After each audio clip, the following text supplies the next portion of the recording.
Hey, Carl here to say that Music to Code By is now an app called Music to Flow By. Now you can listen to the tracks on your phone with offline capability. The first 3 tracks are free, and the entire catalog is available by subscription with a new track arriving every month. Just go to musictoflowby.com for all the links.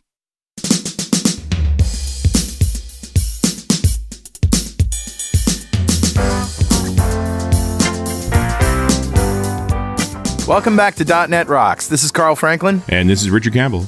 Back from London, finally. Yeah. We had a good time there. Yes, we're slipping a few studio shows in amongst all the NDC episodes, just for fun. Just for fun. This should be a good one. We're going to be talking security and humanitarian efforts and all of that stuff. But first, we have this wonderful little thing called Better Know a Framework. Awesome. All right, dude, what do you got? You better know it. You better know. You better know it. Are you channeling your inner Scottish person? Is that what that is? No, he's sneaking out. That's what happens when we go to the UK, right? I know, yeah. And I actually popped up to Scotland for a couple of days before the show. So. Yes, don't rub it in. Oh, no, I'm not going to write. You don't even want to see what was stuffed in my bag. I imagine it was quite heavy. It was a little overweight. I found this one. It's trending. Passbolt, a password manager your team was waiting for. Free, open source, self-hosted, extensible, open, PGP based. Interesting. It's passbolt.com. And I wondered why teams. It says it works with tools your team already uses, such as your email client and chat. So I guess it's a little more focused on team software. But that doesn't mean it has to be, right? Right. And some of the other things they brag about, that it's open source and free, it's extensible by design. You can start building on top of the API. It's got open security standards like GNU-PG to authenticate users. Really good tools and well-tested. And they say it's free as in freedom. 100% open source. No strings attached. Yeah, community edition is. It looks like they're going to have an enterprise edition at some point. Oh, well, there you go. Yeah, that's fine. You know, everybody's got to start somewhere, and it's certainly worth taking over spin. Do you use a password manager? No, I mean, it's essentially what I do is I keep a secure document locked away somewhere that I can easily search when I need to find passwords. And I don't actually put the passwords in there. I just put the password hints. Right. So the passwords I remember, and I just have a document under lock and key. I get it. I've been a little gun shy about that, especially in the light of the hacked password managers and things like that. Yeah. But I'm willing to be talked into it. Yeah, I switched over to Password Manager a number of years ago, and it just wouldn't, the fact that I simply don't know my passwords, they're all different. I don't know them. It just makes life a whole bunch simpler. Yeah. And I guess until your password manager goes away, and then you're kind of screwed. So yeah. Well, if the internet goes away, we're kind of screwed too. Well, there you go. There is that. Who's talking to us today, Richard? Grabbed a comment off of show 1470, the one we did with Mr. Barry Dorans, talking about security and ASP.NET Core. Mm-hmm. I was back at NDC Oslo. Barry's always slightly, he's a security guy, so he's grumpy. And not subdued, really. Not a subdued guy either. No. He lots of good comments on that show. People were pretty excited. But I grabbed this particular one. This is from Alex Dresko, who said, by far, the best way to stay up to date with the latest security happenings is the SANS Internet Storm Center podcast. And he provides a link, which I'll put in the show notes. And I've gone and listened to this. They literally put out a daily show, 10, 15 minutes long. That's just like, this is the current set of issues in the security space right now. Wow.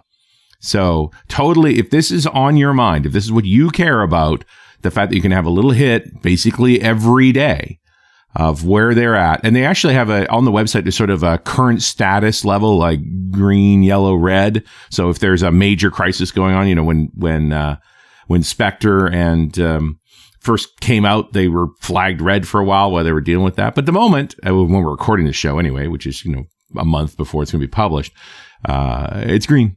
It won't be for long, but it is at the moment. Okay. Anyway, it's just, I thought it was a great resource. And Alex, thanks so much for pointing it out to us, because if that's, on your mind and you want that steady fix, we only hit security subjects every month or so. Right. And these guys are literally tapping it every day. Yeah. Cool. So, Alex, thank you so much for your comment. A .NET Rocks mug is on its way to you. And if you'd like a .NET Rocks mug, write a comment on the website at .NETRocks.com or via any of our social media, because we publish every show to Facebook and Google+. And if you comment there and we read it on the show, we'll send you a mug. And definitely follow us on Twitter. I'm at Carl Franklin. He's at Rich Campbell. Send us a tweet. We only read the hashes. Trust me, they're safe. They're safe. All right, let's introduce our guests, Cameron Birge and Tarek Dawoud. Cameron, as the Microsoft Philanthropies Humanitarian Response Manager, has the responsibility for coordinating across the company the provision of resources to external agencies providing humanitarian relief during sudden onset humanitarian disasters. As with others on the team, he also has a portfolio of other engagement areas with nonprofits to include awareness on data privacy and cybersecurity issues. Tarek Dawoud is Principal Program Manager and Architect in the Azure Active Directory Customer Success Team. Tarek works closely with customers who are deploying Azure AD identity scenarios to help them design and implement their solutions to their employees or consumers smoothly and securely. He is an 11-year veteran of Microsoft, 10 of them in the identity division. Welcome, guys. Thank you. Thank you. Now, who should we start with? Cameron, I guess I'd just like to sort of introduce the topic of the show. This is obviously something near and dear to Richard Campbell's heart. But how did you guys meet? How did we get here? You and Richard, I mean. That's a great question. I feel like it was an email in an inbox somewhere. Yeah, well, it all actually starts with our friend Jill Tennant, isn't it? I was at the NetHope conference representing Humanitarian Toolbox, and Jill was there representing Microsoft Philanthropies, along with a bunch of other folks. And, you have a coffee and a conversation. And this particular topic about security and its issues around not-for-profits came up. She says, you know who you should talk to? You should talk to Cameron. And then there was an email exchange. And I think, we even had a chance to have coffee in person, too, because, I'm in Redmond all the time. So was able to pop down and have a visit. And here we are. And I mean, what we had done out of the team is we had put together some guidance for our nonprofits, and it's a paper we released, cybersecurity guidance and data privacy concerns for nonprofits. And it sort of built on that. And it's part of the awareness that we try to do with our partners and help them come up to speed and use our guidance and our knowledge to get them the next steps forward. So that's how we ended up here. That's very cool. So the Humanitarian Toolbox, obviously a big passion of Richard's. So I'm just going to pass the football to you, Richard, and let you take over this conversation, because I'm feeling a little like a duck out of water. Well, one of the reasons I care about this topic is that we are collecting contact information for our donors, the developers that contribute to our projects. There's a lot of conversations that go on, and there's a liability tied into that I don't know that your average nonprofit person necessarily thinks about. Right. Does that come up with you, Cameron? Like, are you sort of reminding them that this is an issue? We are. I mean, it comes up throughout the industry. And obviously, like any industry, there are some that are more advanced than others, but it definitely is. We're trying to raise awareness to ensure that the leaders and managers understand that this is something they need to be aware of, and that in the end, they're going to hold some responsibility for. I think we've all seen it in a lot of nonprofits and a lot of companies the same way, where the attitude by some senior managers can be, well, that's an IT issue. I don't need to worry about it. Computers just work. Well, it's actually not the case anymore. They need to actually understand how they're operating and what policies they're following, and ensuring those policies are meeting both legal standards and the expectations of their donors and the liability they have for their beneficiaries. So it's part of that whole awareness conversation piece that we're trying to have with them.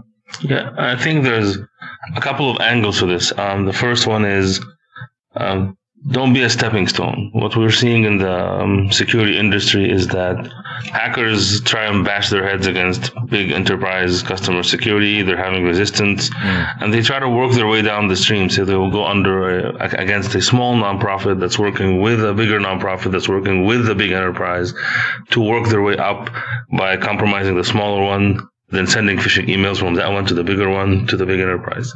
And so no nonprofit wants to be a stepping stone in a hack attack.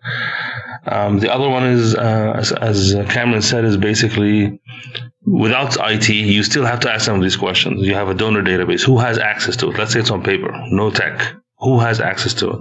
Right. And then you have a management database and people that are sensitive information about people's troubles and life worries and sicknesses and diseases, things like that. Who has access to it as well, regardless of tech, right? Yeah, it's an interesting angle. It's just a conversation in general. Do you feel like not-for-profits are targeted sites for hackers, or are they just drive-bys? It can be both, and I think a lot of it will depend on the operations of the nonprofits. Some nonprofits work in very sensitive areas.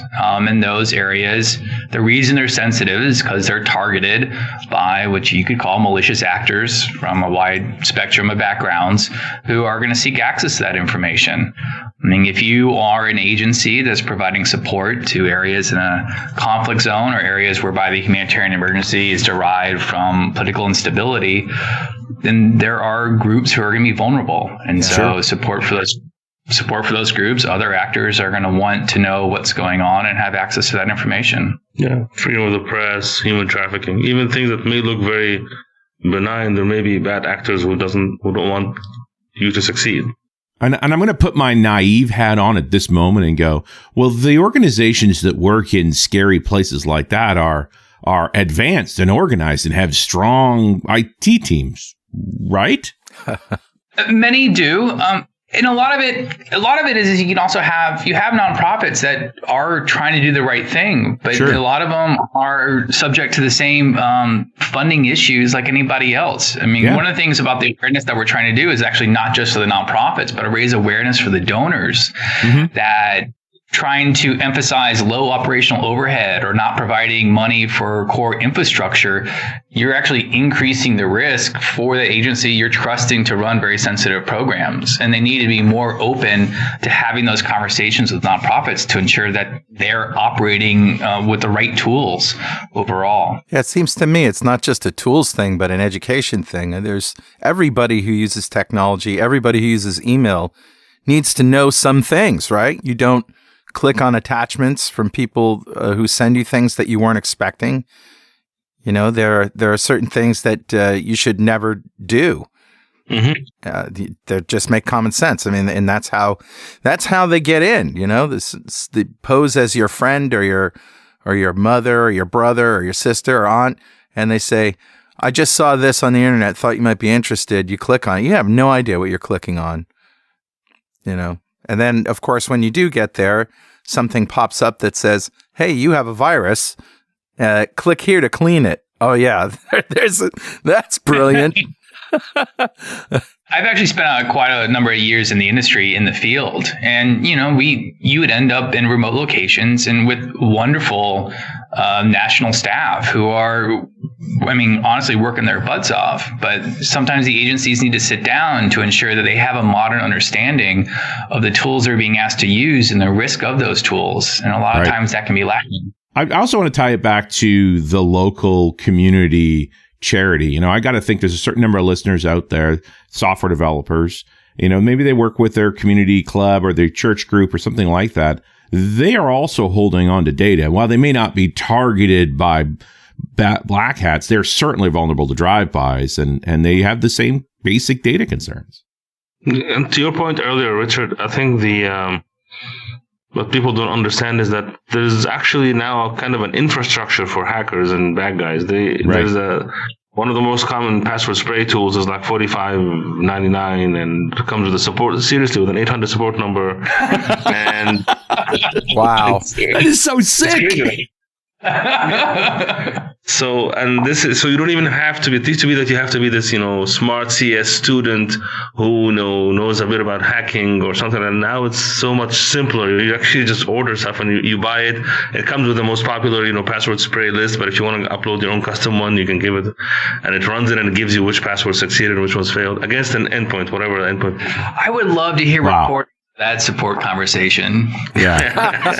So what site are you trying to break into? Let me try. Yeah, let's see if I can do it for you. Oh yeah, we're at the we're inches away from hacking as a service. My goodness.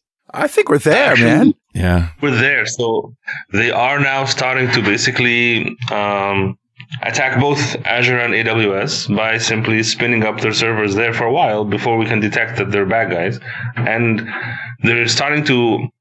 Because we're starting to use intelligence in our ability to detect attacks. It's no longer simply, password, we don't have a hard lockout concept in, for example, most of Microsoft's identity solutions. We actually have a kind of a smart lockout where we kind of detect the pattern to see, is this just a user who has a phone that's got an old password and simply hammering away, or is this a bad guy trying to hack into your account?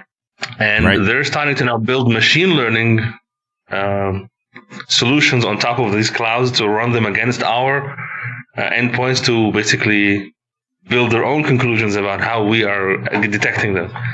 So we're almost there as a hacking as a service team. Wow, yeah, no, it's Tarek, you're describing an arms race to me too.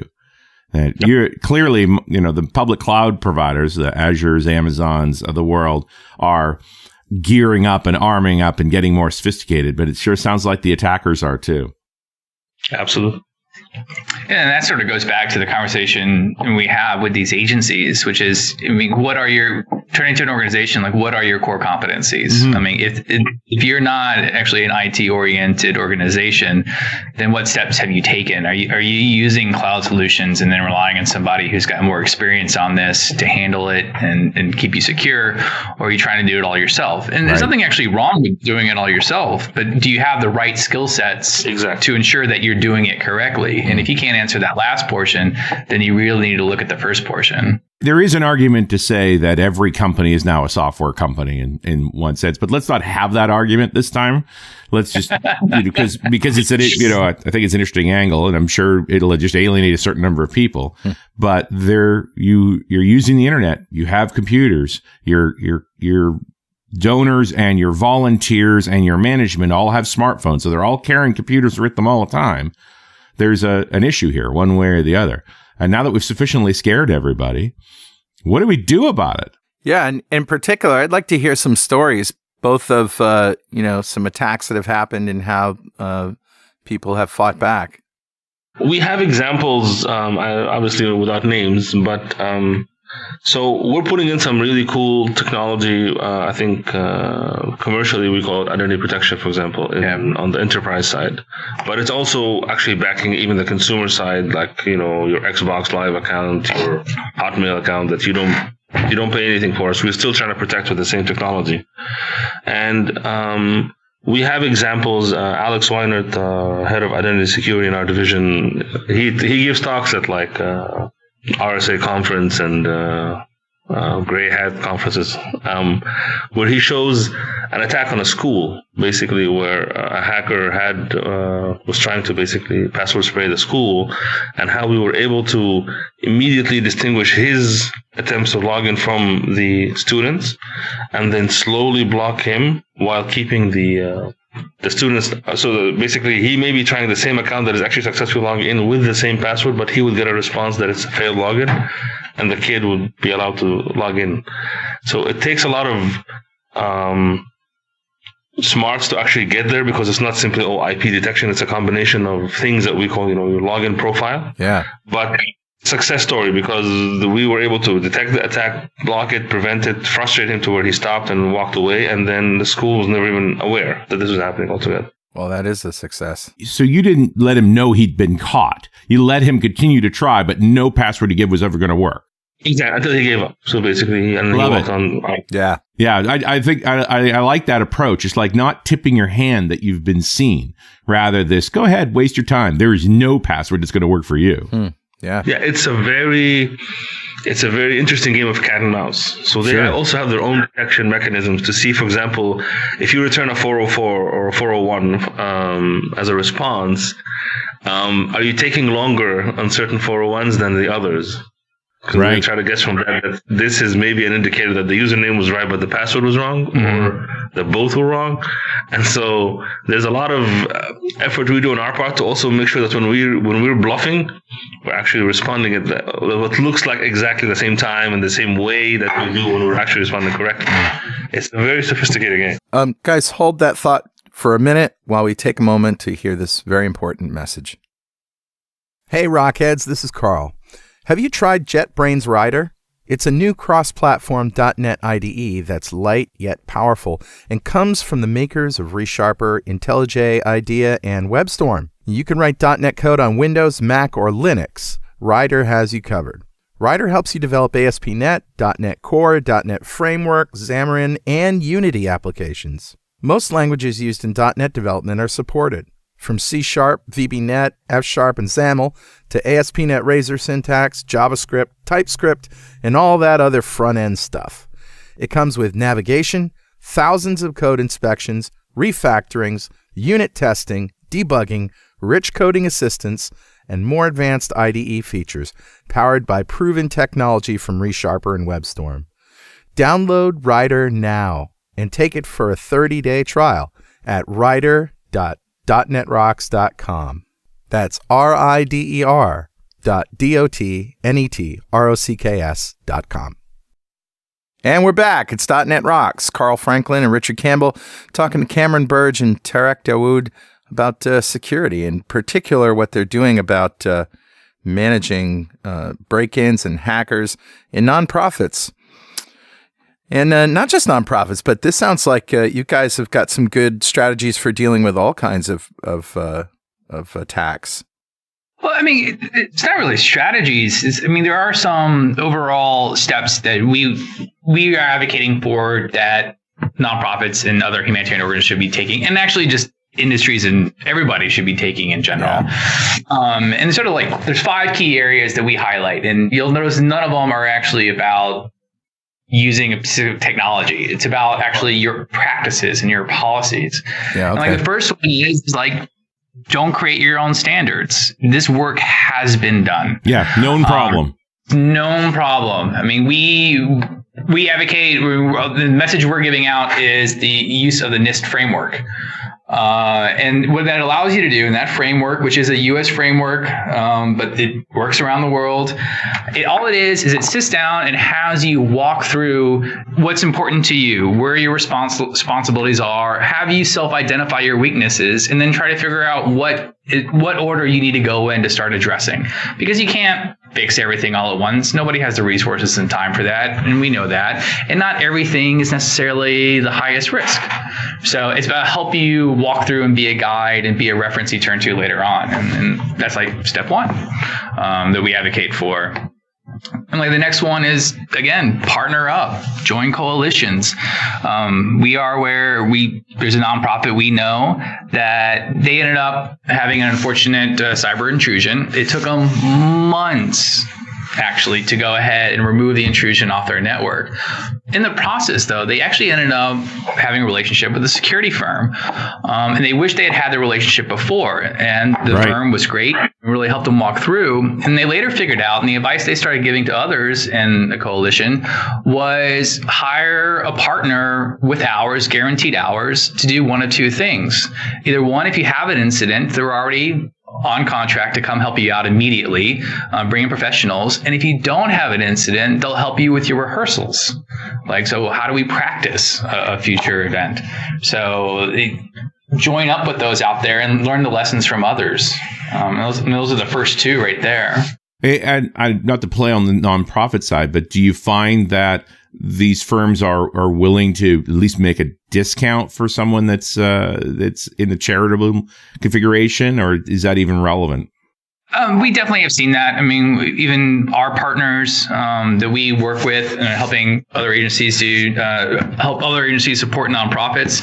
Yes, and that is definitely part of the conversation, and that's been seen. But it all depends on the company, so I can't. they have to make a living too, right? Like exactly, they do have to make a living. Yeah, it's not like this stuff is easy or free, right? But they will help with actually our third point, which is actually train employees, which can be one of the hardest ones. And there's a great story. It wasn't a nonprofit story, but one that was told to me here, which was fantastic. And it was quite a large company. And what they did was they were teaching about phishing. And if they had taught about phishing, and then they sent out their own fake phishing emails. And if you clicked on it, well, your name was noted, and you had to receive a 1-hour training. Right. And later on, if you failed a second time, you had to do the training again and then take a test. And if you failed a third time, the CEO called you personally. Wow. Let's not get there. Yeah. I had a customer who had an employee who clicked on 6 links in the email. My goodness. Wow. He or she needed a call from the CEO. What are you doing? I mean, exactly. But the takeaway is, in these agencies as well, because the nonprofit industry and humanitarian agencies, they do have a lot of staff turnover. And that's just the nature of it. It'll depend on when they get grants. It'll depend on the projects they're working on. And so awareness has to be more than just a PowerPoint presentation when you sign up with your new contract. It is something that has to be, tested and re-emphasized, and ensuring that managers emphasize. And that's the biggest thing, is the habits of the managers, because the staff are going to copy what they do. Are they behaving the right way and presenting the right messages? So yeah, and it starts with like even deeper basic conversations around, is there a shared password with a shared account that everybody's using to hit the case management system? You want to break these things because you want to know who accessed the system at what time or who made that change.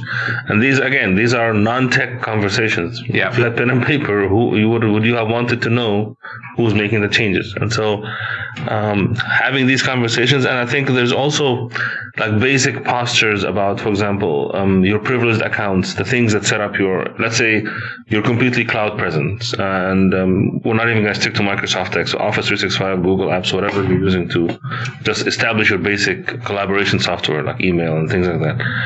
The people who set up the privileged accounts, you should have multi-factor authentication on all of them. That's just the period. Yeah. So even though about all this advanced intelligent stuff, there's a way before that, there are very simple steps you can take on a very basic level to protect. These are the root admins, the guys who can set things up. These kind of have to be protected. It cannot be just a password between the bad guy and the thing. It's a very common conversation on the other show, on Run As Radio, the IT show, this whole just enough administration. And, rule number 1 is, as an admin, thou shalt not web surf using an administrator account. You have a domain account like everybody else. You use it. Wow, good. Exactly. And they granularize the administrator account, so there's no super account that anybody uses anymore. It's like, are you working on the file servers? There's a file server administrator account, like that granularization, so that you're only in those accounts to do the specific things you need to do and then get out. And just so that and you're right, all that 2-factor stuff. It's like, this account is used intentionally. It's also heavily scrutinized. Like, part of our responsibility on the security side is like, who was in admin accounts? How long were they in admin accounts? Why were they in admin accounts? It's only for administrative work. And know where your audit logs are. So yeah. Do you even know, can you get to them in the UI of whatever service you're using to even check and see who's making changes? We just had a case yesterday, a customer who discovered they were being breached by the virtue of the fact that their cloud audit logs showed that one of their on-premises service accounts was logging into the cloud. Interesting. That's how they discovered the whole breach, basically. That they were breached on-prem, not in the cloud. But the way they found out is that guy started roaming in the cloud with that service account he had on-prem. And they were able to take actions and cut them out. Yeah, that's sort of the flag. On-prem, it's a big deal, because once they found out they were breached on-prem, they discovered that they have to blow up their whole AD, basically. You have to restructure AD. The cloud was easier to mitigate. And I think you're mentioning a really valid thing here, Tarek, which is not like a sign pops out of your server when you get hacked. It goes, ha ha. Actually figuring out that you've been hacked is not a trivial problem. Yeah. Yep. The average hacker stays, and it's in the white paper, 140 days on average. Wow. Before detection. Before detection. That's down from 270 2 years ago. It's actually now down to half, but still, that's a lot of months, right? And then even after detection, it'll take you months to recover. Sure. But, you should, when you see something suspicious like that account misuse, you got to understand it's probably been going on for months before you finally saw it.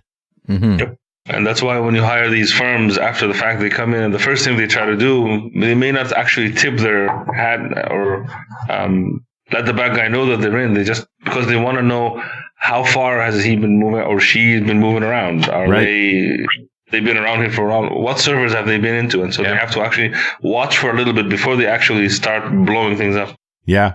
And of course, your reflex is to immediately lock everything down, but then... Which you have to operate. You have to still exist. You still have business operations going on. Yeah, you can't get to do that. And it's part of also the last 2 points that we emphasize with nonprofits. I mean, that's the resilience point, like Tarek was talking about. So, I mean, what are you going to do if this does happen? Do you have the capacity to actually recover operations? If somebody has brought in the famous USB drive from their friend in the field and plugged it into your network, are you going to be able to recover from that? And then also an area that is growing is the insurance area. So the thing about getting yourself insurance over such a thing, it does two things. One, provides you a little financial air cover if you need it to help recover your business operations. And two, you end up being accountable for regular inspections and reporting. Like it is sort of an audit to ensure that you are doing the right things. They are going to ask you, who's your partner to help you with this? Where is your expertise in this? And it does sort of force you for that accountability, while also at the same time giving you access to some support if the worst does happen.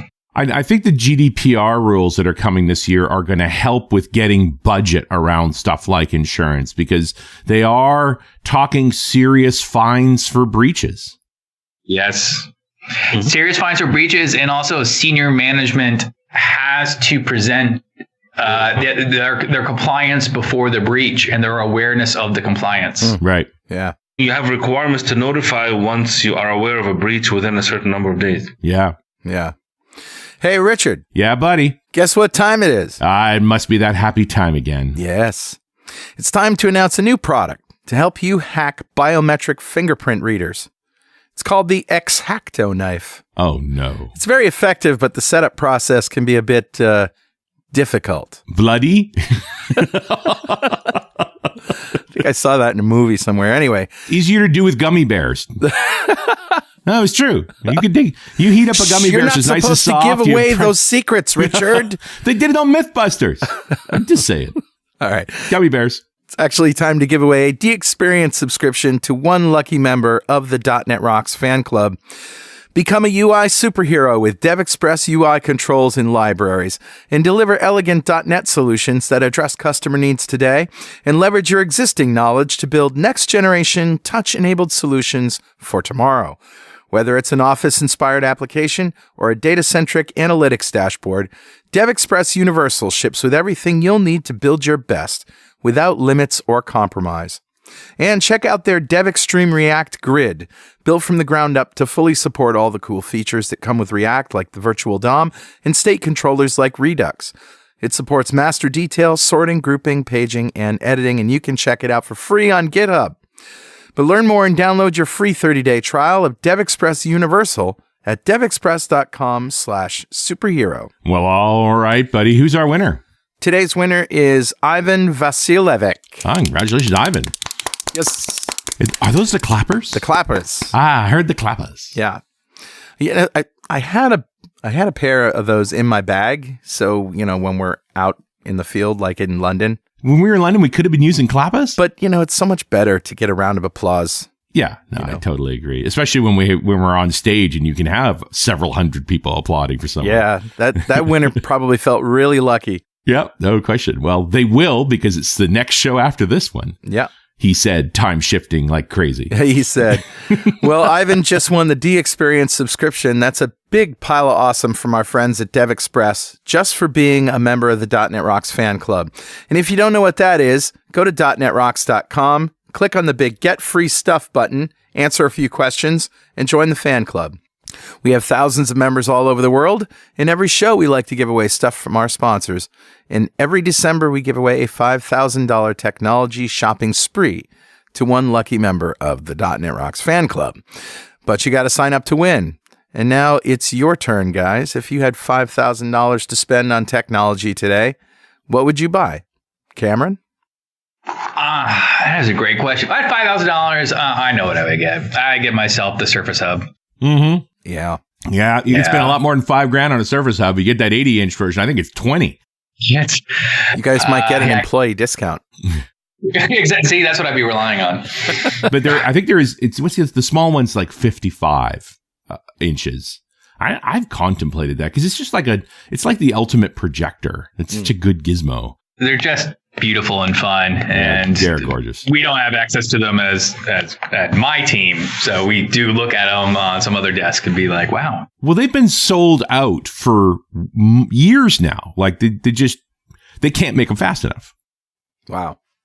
It's just one of those products that Microsoft barely ever talks about because they literally can't make enough of them. Stuff advertising. I played with the 85-inch at Tim Huckabee's place at Internology. It's like, I like a screen that you literally cannot get your arms around. It's and then he kicked it into 1080p mode, and the icons are the size of my head. And I got a big head. How about you, Tarek? I don't know, Xbox One, and then pocket the rest. Okay. One S, I presume, right? The full 4K edition. Absolutely, yeah. Yeah.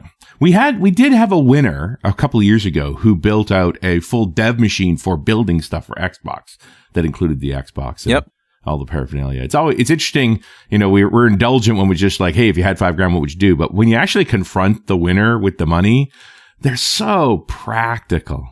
Sure. Yeah, they build new dev machines, but always different, like focused on mobile development or focused on... The last guy got a lot of monitors. Yeah, no, I super appreciate it. Because that's a theme of mine, right? It's like, look, you use that monitor every day, get a good one. And it's not something that you typically splurge on yourself. You say, I can make do with this cheaper one, whatever. Yeah. And I completely disagree with that. Spend money on your keyboard, spend money on your mouse, spend money on your monitor. I agree. And spend money on your Wi-Fi router because you use it every day. And buy some roses for your spouse. Fair. Tarek, I understand that you have some great stories about fixing security. Sure. We have examples of customers who were breached on premises who were able to get back to being operational because we have solutions. For example, most people get to Office 365 with either cloud accounts or on-premises accounts. Right. On-premises accounts, you have a few options. You can actually use a federation server so that the authentication comes down to on-premises and then you authenticate and then you go back to the cloud.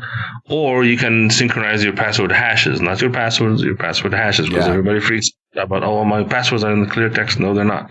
A hash is a one-way mathematical operation. So, but with this one customer specifically, they were attacked by the WannaCry, Pydia, ransomware stuff in the summer, and they were completely debilitated. They were telling us these horror stories about how they're sitting in the IT operations center and the screens they're looking at are all going to turn black with the thing popping up in front of them. Those are the machines they're trying to use to look after all the other machines. Wow. And because they were using the password hashing technology, within the first 2 days, they were able to simply switch the cloud authentication from the Federation server to the cloud so that at least all their collaboration software, Exchange, SharePoint, they can still continue to function just fine.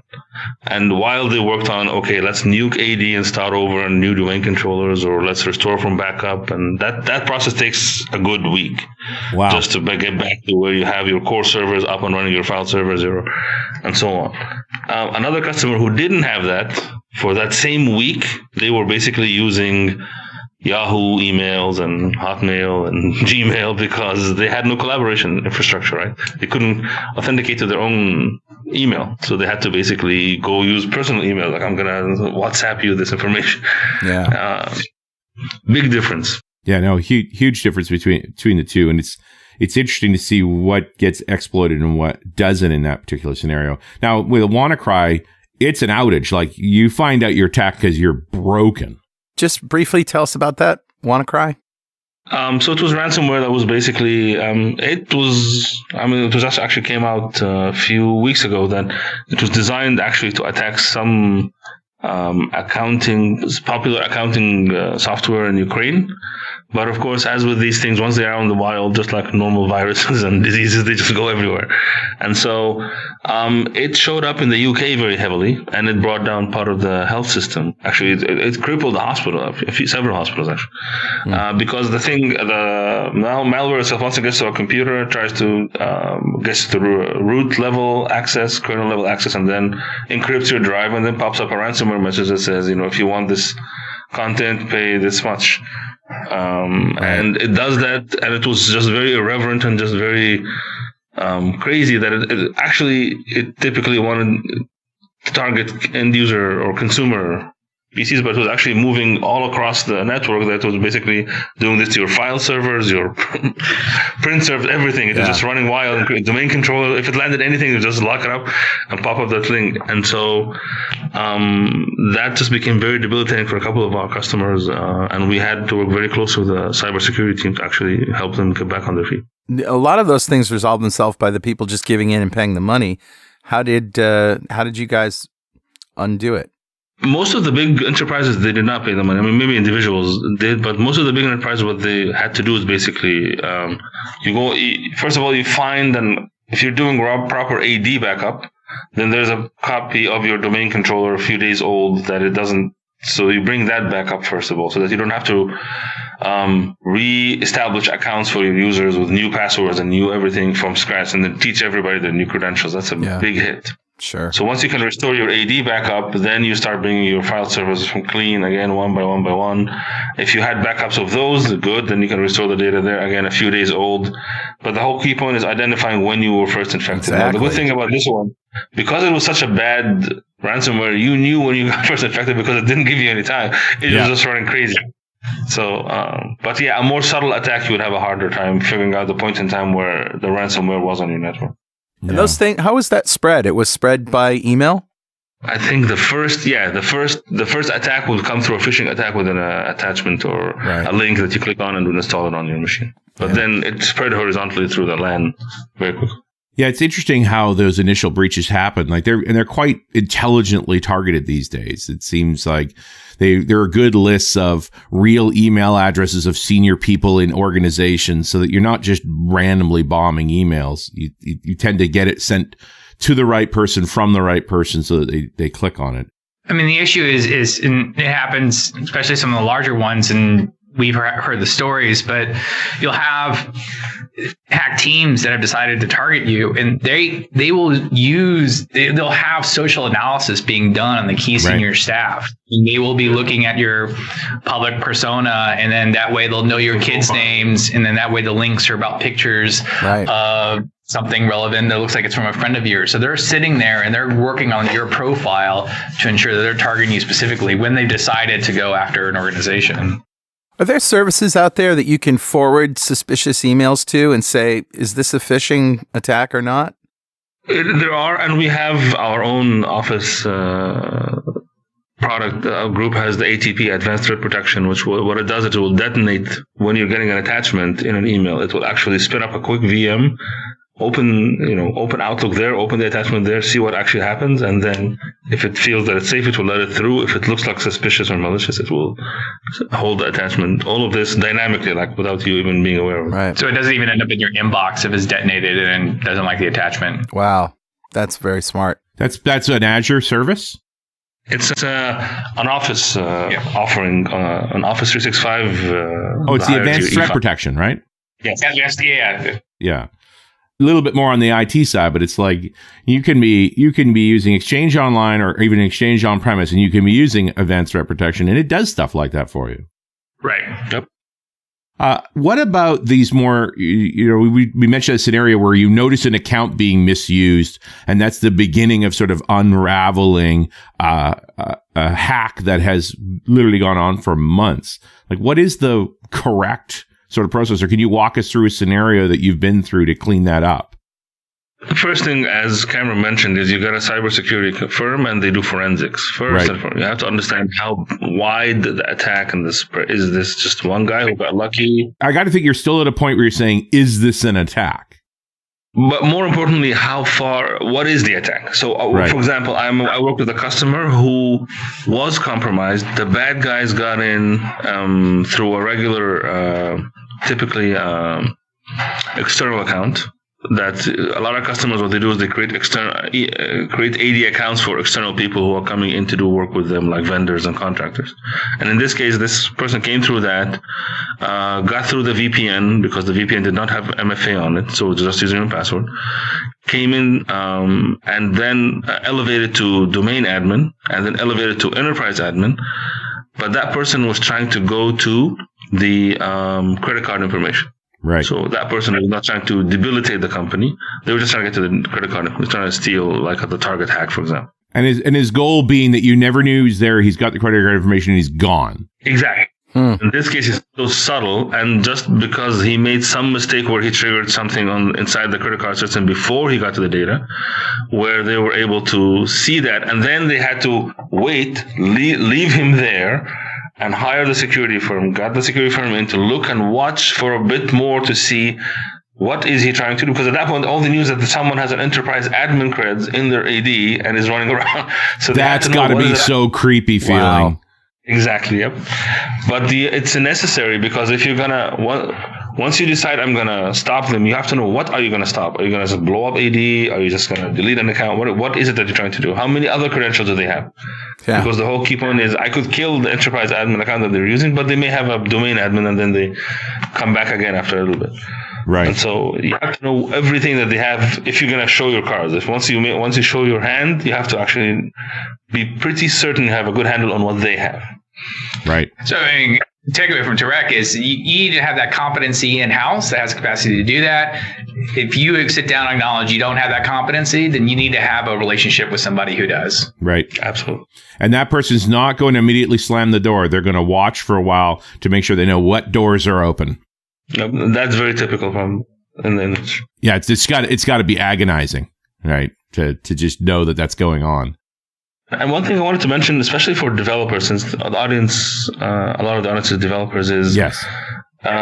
You guys often write software for nonprofits. I volunteer a nonprofit myself. Our website is developed by a single helpful guy who's just doing it for us for free. Nice. But understand that you're also part of the security question and the security answer, or the security problem, which is from small things like, for example, the credentials that are used for the DNS registry, just the registrar that has your www.nonprofit.org. Yeah. You set it up for them. What do you have MFA there, multi-factor authentication, or is it just username and password? For those who are not aware, one of the Bitcoin alternatives, Ethereum, was compromised because not from an attack on their servers or a DDoS or anything, the hacker was able to take over the DNS account, and then he just redirected all the traffic to his site instead of... So, very subtle, didn't come anywhere near their infrastructure. He just went for the account that has the DNS registry in it. Wow. So you have to basically, as a developer, to think about this whole pipe. The DNS records, where are they? The website, the infrastructure that's hosting the website, what is it?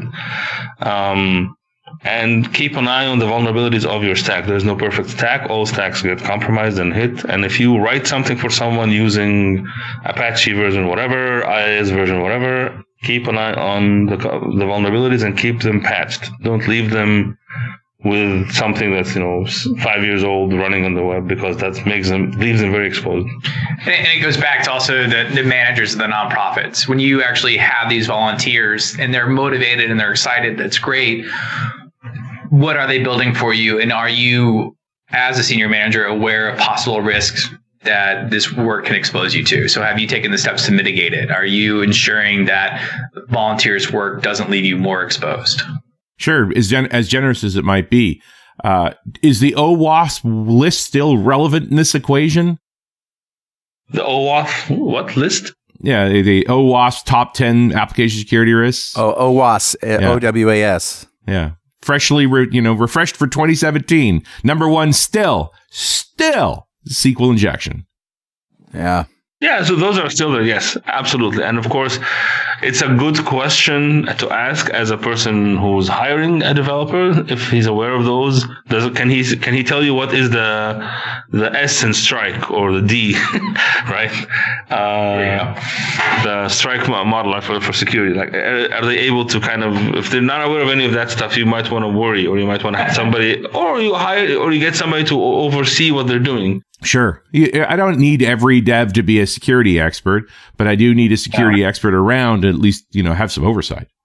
And this is a call out also to folks in the security field or close to the security field. Nonprofits can help can use your help if you can volunteer to help them look at their stuff, to evaluate their position and so forth. There's a lot of need out there. Yeah, no, I got to agree with you. Like it's a constant thing. And, Humanitarian Toolbox has the distinct advantage of being tied to .NET Rocks and having guys like Barry Dorrance and Troy Hunt and other great security folks that are willing to donate their time to look at our stuff and tell us how we screwed it up. Yeah. Yep. So last week we published a show with Scott Guthrie.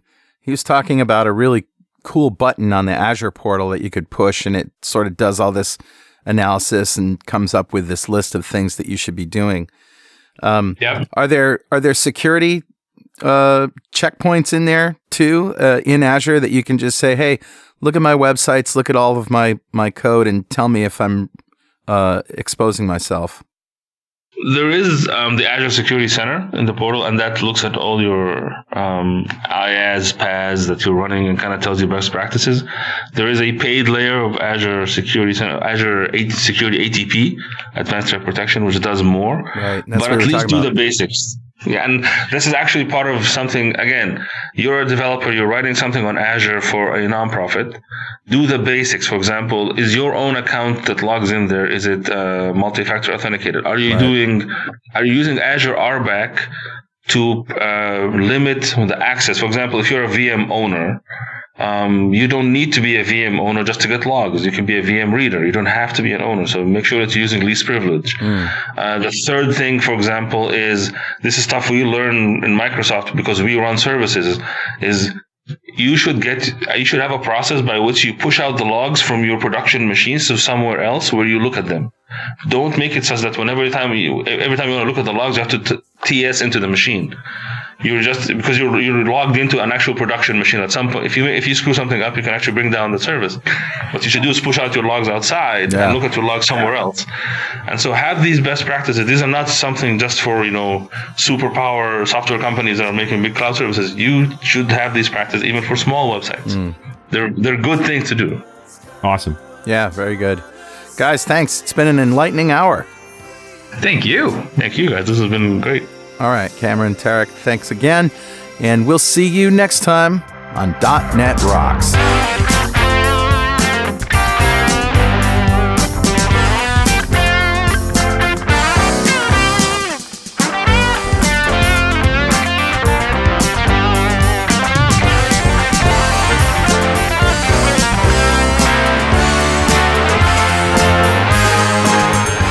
.NET Rocks is brought to you by Franklin's Net and produced by Pwop Studios, a full-service audio, video, and post-production facility located physically in New London, Connecticut, and of course in the cloud.